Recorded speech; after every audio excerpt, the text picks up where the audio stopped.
Hi friends, എല്ലാവർക്കും നമസ്കാരം. Welcome back to Thanshik world. ഇന്ന് ഞാൻ നിങ്ങൾക്ക് കാണിച്ചു തരാൻ പോകുന്നത് വെറും 5 മിനിറ്റ് തയ്യാറാക്കാൻ പറ്റുന്ന ഈസി ആൻഡ് സോഫ്റ്റ് ആയിട്ടുള്ള മിൽക്ക് ഹൽവയുടെ റെസിപ്പിയാണ്. വീട്ടിൽ വിരുന്നുകാരൊക്കെ ഉണ്ടെങ്കിൽ പെട്ടെന്ന് തന്നെ ഈ ഒരു ഹൽവ ഒന്ന് തയ്യാറാക്കി കൊടുത്ത് നോക്കൂ. അവർക്ക് തീർച്ചയായിട്ടും ഇഷ്ടപ്പെടും. സൂപ്പർ ക്രീമിയും ടേസ്റ്റിയുമാണ്. അപ്പോൾ എല്ലാവരും വീഡിയോ സ്കിപ്പ് ചെയ്യാതെ മുഴുവനായിട്ട് കാണണേ. നമുക്ക് വീഡിയോയിലോട്ട് പോകാം. ആദ്യം തന്നെ ഒരു ബൗളിലോട്ട് 3 ടേബിൾ സ്പൂൺ കോൺഫ്ലവർ ചേർത്ത് കൊടുക്കാം. ഞാനിപ്പോൾ ഇത് കുറച്ച് ക്വാണ്ടിറ്റിയിലാണ് ഉണ്ടാക്കുന്നത്. അപ്പോൾ നിങ്ങൾക്ക് വേണമെന്നുണ്ടെങ്കിൽ കുറച്ചധികം വേണമെന്നുണ്ടെങ്കിൽ 3 ടേബിൾ സ്പൂണിന് പകരം 6 ടേബിൾ സ്പൂൺ കോൺഫ്ലവറൊക്കെ എടുത്തിട്ട് ചെയ്താൽ മതി. ബാക്കിയുള്ള ചേരുവകളും അതിനനുസരിച്ചിട്ടൊന്ന് കൂട്ടി കൊടുത്താൽ മതി. പിന്നെ ഇതിലേക്ക് ആവശ്യമായിട്ടുള്ളത് പാലാണ്.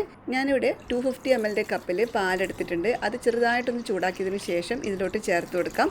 ഒത്തിരി ചൂടാക്കേണ്ട ആവശ്യമില്ല, ജസ്റ്റ് ഒന്ന് വാമാക്കി എടുത്താൽ മതി. എന്നിട്ട് നല്ലതുപോലെ ഒന്ന് മിക്സ് ചെയ്ത് കൊടുക്കണം. ഒട്ടും തന്നെ കട്ടകളൊന്നും ഇല്ലാതെ നല്ലതുപോലെ തന്നെ ഒന്ന് മിക്സ് ചെയ്തെടുക്കാം.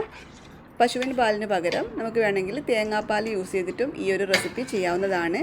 ഇതിപ്പോൾ കണ്ടില്ലേ, ഒട്ടും തന്നെ കട്ടകളൊന്നും ഇല്ലാതെ നല്ലതുപോലെ തന്നെ മിക്സ് ചെയ്തെടുത്തിട്ടുണ്ട്.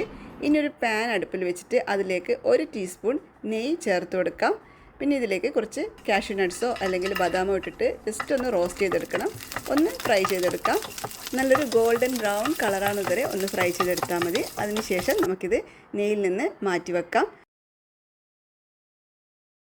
ഇനി ഇതേ പാനിലേക്ക് തന്നെ നമ്മൾ നേരത്തെ തയ്യാറാക്കി വെച്ചിരിക്കുന്ന കോൺഫ്ലവറും പാലും മിക്സ് ഉണ്ടല്ലോ, അത് ഒഴിച്ചു കൊടുക്കണം. അതിന് മുന്നേ ഒന്നുകൂടി ഒന്ന് നല്ലതായിട്ട് മിക്സ് ചെയ്ത് കൊടുക്കാം. ഇല്ലെങ്കിൽ ചിലപ്പോൾ കോൺഫ്ലവർ അടിയിലിങ്ങനെ കട്ട പിടിച്ചിരിക്കാൻ ചാൻസ് ഉണ്ട്. നന്നായിട്ടൊന്ന് മിക്സ് ചെയ്ത ശേഷം നമുക്കിത് പാനിലോട്ട് ഒഴിച്ചു കൊടുക്കണം. എന്നിട്ട് ലോ ഫ്ലെയിമിലിട്ടിട്ട് ലോ ടു മീഡിയം ഫ്ലെയിമിലിട്ട് കൊടുക്കാം, കുഴപ്പമൊന്നുമില്ല. എന്നിട്ട് നല്ലതുപോലെ ഒന്നിങ്ങനെ മിക്സ് ചെയ്ത് കൊടുക്കാം. നന്നായിട്ട് ഇങ്ങനെ ഒന്ന് ഇളക്കി കൊടുക്കണം. പെട്ടെന്ന് തന്നെ കട്ട പിടിക്കും. അറിയാമല്ലോ, കോൺഫ്ലവർ വളരെ പെട്ടെന്ന് തന്നെ കട്ട പിടിക്കുന്നതായിരിക്കും. അപ്പോൾ അടുത്തു നിന്ന് മാറാതെ നല്ലതുപോലെ ഒന്നിങ്ങനെ ഇളക്കി കൊടുത്തുകൊണ്ടിരിക്കണം. പിന്നെ ഒരു ഫ്ലേവറിനായിട്ട് ഞാനിതിലേക്ക് 2 ഏലക്കായ് ചേർത്ത് കൊടുത്തിട്ടുണ്ട്. ഏലക്കായ്ക്ക് പകരം വേണമെങ്കിൽ വാനില എസൻസ് ചേർത്ത് കൊടുത്താലും മതി. കണ്ടല്ലോ, ഇത് നല്ല ക്രീമി ടെക്സ്ചറിലായിട്ട് തന്നെ കിട്ടിയിട്ടുണ്ട്. നമുക്ക് ഇനി ഇതിലോട്ട് ചേർത്ത് കൊടുക്കേണ്ടത് പഞ്ചസാരയാണ്. ഞാനിവിടെ ഒരു 2.5 ടേബിൾ സ്പൂൺ അളവിൽ പഞ്ചസാര മാത്രമേ ചേർത്ത് കൊടുത്തിട്ടുള്ളൂ. നിങ്ങൾക്ക് നല്ല മധുരം വേണമെന്നുണ്ടെങ്കിൽ 3 ടേബിൾ സ്പൂൺ വരെ പഞ്ചസാര ചേർത്ത് കൊടുക്കാം. 3 ടേബിൾ സ്പൂൺ കോൺഫ്ലവറിന് 3 ടേബിൾ സ്പൂൺ പഞ്ചസാര, അതാണ് കണക്ക്. ഞാനിപ്പോൾ ഇവിടെ 2.5 ടേബിൾ സ്പൂൺ പഞ്ചസാര മാത്രമേ ചേർത്ത് കൊടുത്തിട്ടുള്ളൂ. പിന്നെ ഇതിലേക്ക് 1 ടീസ്പൂൺ നെയ്യ് കൂടി ചേർത്ത് കൊടുത്തിട്ടുണ്ട്. നെയ്യ് എത്രത്തോളം ചേർത്ത് കൊടുക്കുന്നോ അത്രത്തോളം നല്ല ഗ്ലേസ് കിട്ടുന്നതായിരിക്കും നമ്മുടെ ഈ ഹൽവക്ക്. ഞാൻ ഒത്തിരി ഒന്നും ചേർത്തിട്ടില്ല. ഞാനിവിടെ മൊത്തത്തിലൊരു 2 ടീസ്പൂൺ നെയ്യ് മാത്രമേ ചേർത്ത് കൊടുത്തിട്ടുള്ളൂ. പിന്നെ ഇതിലേക്ക് നമ്മൾ നേരത്തെ ഫ്രൈ ചെയ്ത് മാറ്റി വെച്ചിരിക്കുന്ന കാഷ്യൂ നട്ട്സ് കൂടി ചേർത്ത് കൊടുക്കുന്നുണ്ട്. ഇനി ഇതെല്ലാം കൂടി നല്ലതുപോലെ ഒന്നുകൂടി മിക്സ് ചെയ്ത് കൊടുക്കാം. അപ്പോൾ ഇത് കണ്ടല്ലോ, പാകത്തിന് തന്നെ ആയി കിട്ടിയിട്ടുണ്ട്. ഈ ഒരു ടെക്സ്ചറായി കിട്ടുമ്പോഴേക്കും നമുക്ക് സ്റ്റൗ ഓഫ് ചെയ്ത് കൊടുക്കണം. ഇനി ഇതിൻ്റെ ചൂട് മാറാനായിട്ട് കുറച്ച് സമയത്തേക്കൊന്ന് മാറ്റി വെക്കാം. ആ ഒരു സമയം കൊണ്ട് തന്നെ ചൂടൊക്കെ മാറിയിട്ട് ഇത് നല്ലൊരു ടെക്സ്ചറിലായി കിട്ടിയിട്ടുണ്ടാവും.